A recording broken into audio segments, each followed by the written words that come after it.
So, good morning. My grandmother was born in 1912, and she lived to be 101 years old. The world in her childhood was a very different place. The population was about 1.7 billion people. Life expectancy hovered in the 40s. More than 60% of people on Earth lived in extreme poverty, and in the preceding 4 decades before her birth, 50 million people had died from famine. The world was also embroiled in its first global war. Author Keith Jeffrey, in his book 1916: A Global History, describes the mindset of soldiers at the time.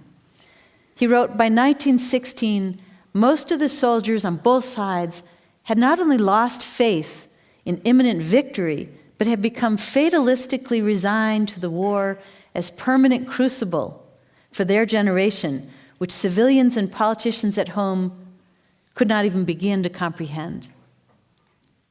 If you replace soldiers with scientists and war with biodiversity loss and climate change, that same sentiment would hold true today. A century on, we're still locked in a global battle, the nuances and consequences of which we really don't comprehend. Yes, we have made great strides over the past 100 years since my grandmother was born, and even more so during the past 25 years. Global life expectancy on average is over 70 years. From 1990 to 2015, we were able to reduce the number of people in extreme poverty by half, and we lifted more than 1 billion people out of the tyranny of poverty, 5 years ahead of schedule from the Millennium Development Goals. But the gains of the 20th century have been largely at the expense to the environment with grave consequences. We've lost, since my son was born 20 years ago, about 10% of wilderness, half the size of the Amazon.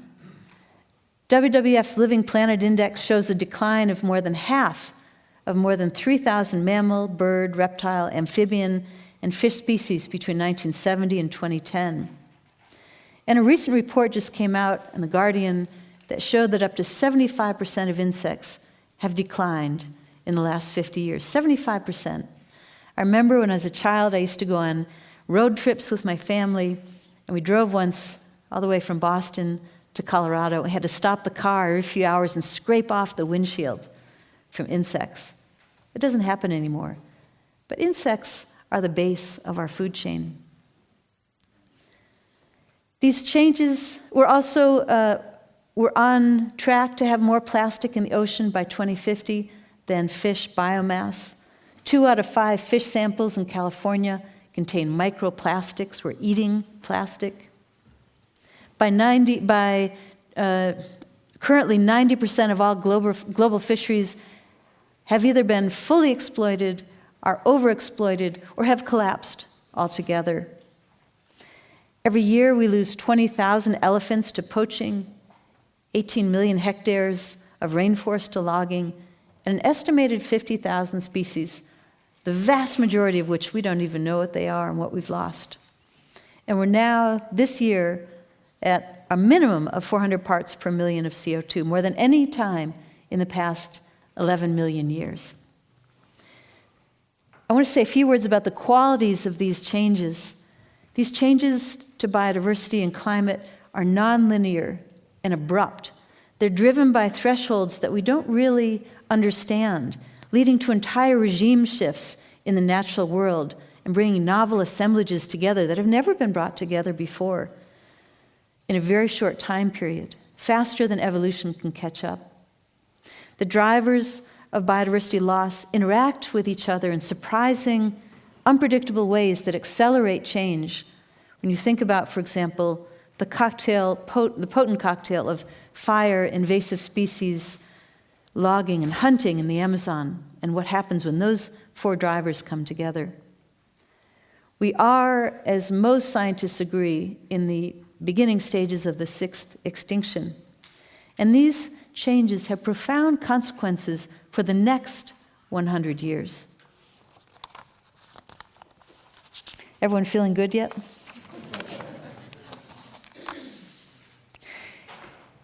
A bit of more bad news until we get to the good news.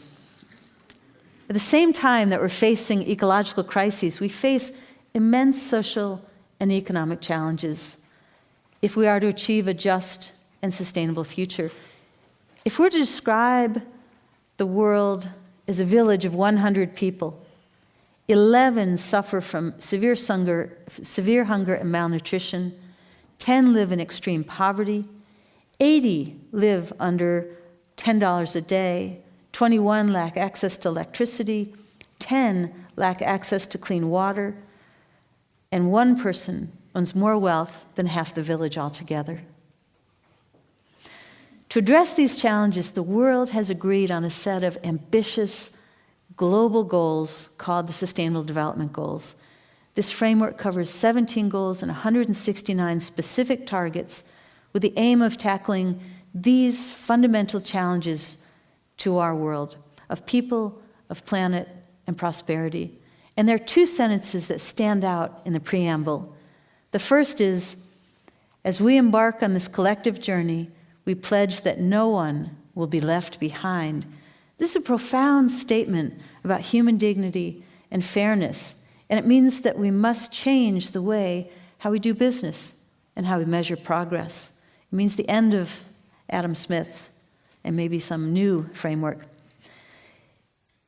The second is that the goals are integrated and indivisible and balance the three dimensions of sustainable development, the economic, social, and environmental. And this means that we must learn to decouple economic growth with environmental degradation. And this is a marked change from the past 100 years. Every country has subscribed to these goals, and they represent our best hope for changing the trajectory of the last century into the next century. But as we look to achieving the goals by 2030, our challenges ahead are even steeper. The population will likely increase by 1.2 billion by 2030. Demand for food will increase by 35%, for water by 40%, and for energy by 50%. Our urban footprint is expected to triple, and according to a recent OECD report, agriculture and infrastructural expansion, including, by the way, the $4.2 trillion that will be spent in infrastructure by 2020, will lead to a vast number of plant and animal extinctions and will contribute to another 1 billion people to the 4 billion already living under water stress. It's against this backdrop, this permanent crucible, that we have the opportunity like no other opportunity to invest in nature for development. Investing in actions that protect, restore, and sustainably manage nature, biodiversity, ecosystems is one of the fastest, surest, most reliable way that we have of accelerating solutions for sustainable development. Let me give you 3 reasons why. First, a significant proportion of the 750 million people in severe poverty are disproportionately dependent on nature in a phenomenon known as the GDP of the poor. They depend on forests and on oceans, grasslands, drylands, and wildlife for their food, for their water, for their fuel, their medicines, their livelihoods, their lives. One study found that indigenous peoples who live on the coasts depend something like 17 times more on wild fish than the rest of the world, just as one example. Investing in nature ensures that we're providing a critical safety net for those, the world's most poorest and vulnerable people.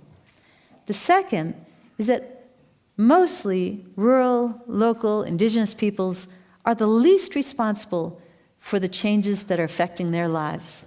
They're not responsible for climate change, and they're largely not responsible for biodiversity loss, but they're most affected. It becomes a moral imperative. And third, investing in nature yields enormous dividends across each of the 17 goals. A UN environment study found that investing in protected areas yields an economic dividend of 50 to 1, but also many other development dividends.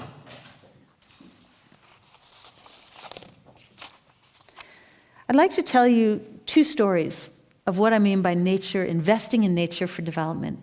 The first story is about a woman named Fatou Jana from the Gambia.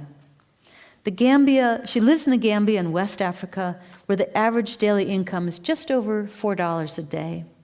The life expectancy is 10 years less than the global average, and the infant mortality rate is 20 points higher than the global average.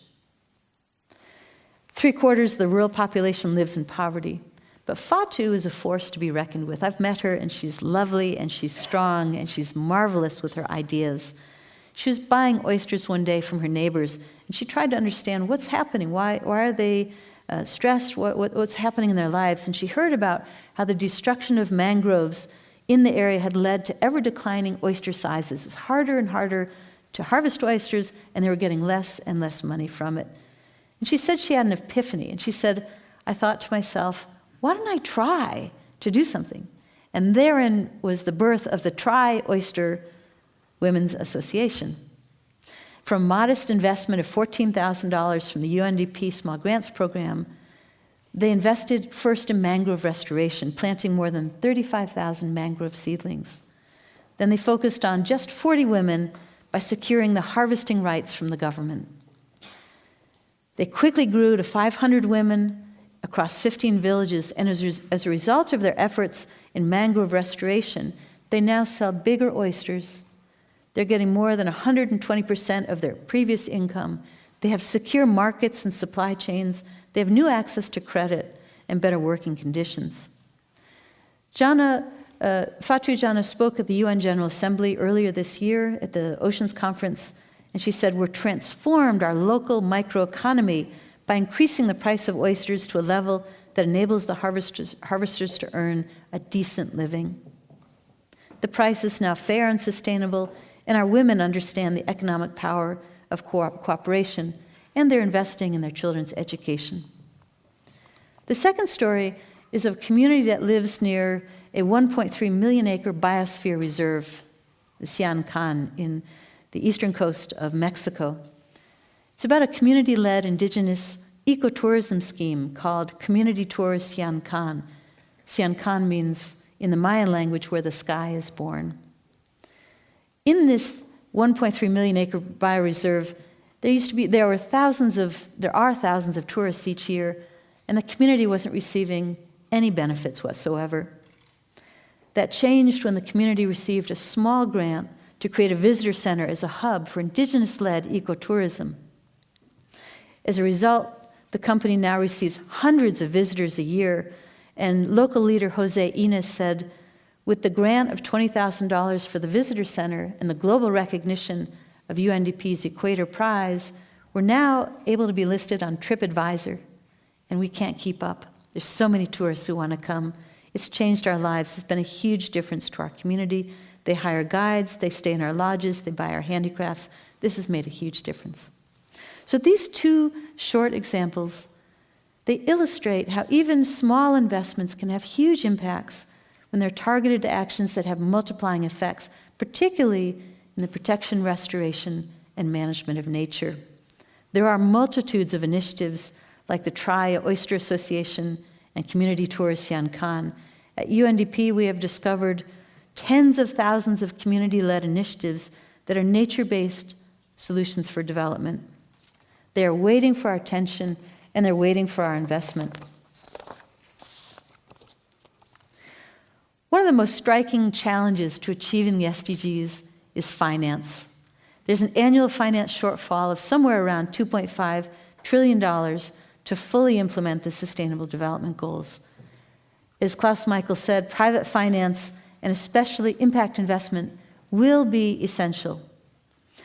This summit and the Faith Summit up the road shows that already we are tackling the demand side of the equation. There's no shortage of impact investment funds. We're creating standards, we're creating protocols, we're creating de-risking pools, but we must also consider the supply side, the flow of local, nature-based, impact investable projects that can jumpstart and catalyze sustainable development. The state of impact investment is a little bit like the state of forest product certification in the early 1990s, where I worked for about a decade. At the time, you had the goodwill of certifiers and of donors. You had forced companies like Menominee Tribal Enterprises in Wisconsin that was producing the most beautiful, clear white pine you've ever seen. And you had companies like B&Q and Home Depot saying, we'd love to increase our supply. And the supply person from B&Q said, however, we can consume Menominee's entire annual output in one day. There was a mismatch of product supply and product demand. And we're in that very state right now with impact investment and local nature-based solutions. In order to be able to catalyze local nature-based solutions through impact investment funds, we need to build a pipeline of bankable projects. We need to identify solutions that are viable. We need mechanisms to scale up these solutions, and we need to ensure that community enterprises have the ability and the capacity to absorb these funds and to grow and thrive. And for this, UNDP is ready to be a strong partner. We work directly with more than 25,000 communities around the world and with more than 150 governments on nature-based solutions to SDGs. My grandmother lived to be 101, and if my son lives out his genetic inheritance, I suspect he'll be 99 when at the turn of the 22nd century. I don't know what kind of planet he will inherit, and I don't know what kind of planet his children and his grandchildren and your children and your grandchildren will inherit. But I do know that the time to act is right now. We have a window before us. I'd like to end with two quotes, and the first is from President Obama, who said, "We are the first generation to feel the effects of climate change and the last generation who can do something meaningful about it." And the second is from Ian Golden, the former vice president of the World Bank, who said, "The 21st century could be the best century for humankind, or it could be the worst." With the help of impact investments, I hope that we are the generation who noticed, we are the generation who acted, and we are the generation who ensure that this is the best century for people, prosperity, and the planet. Thank you.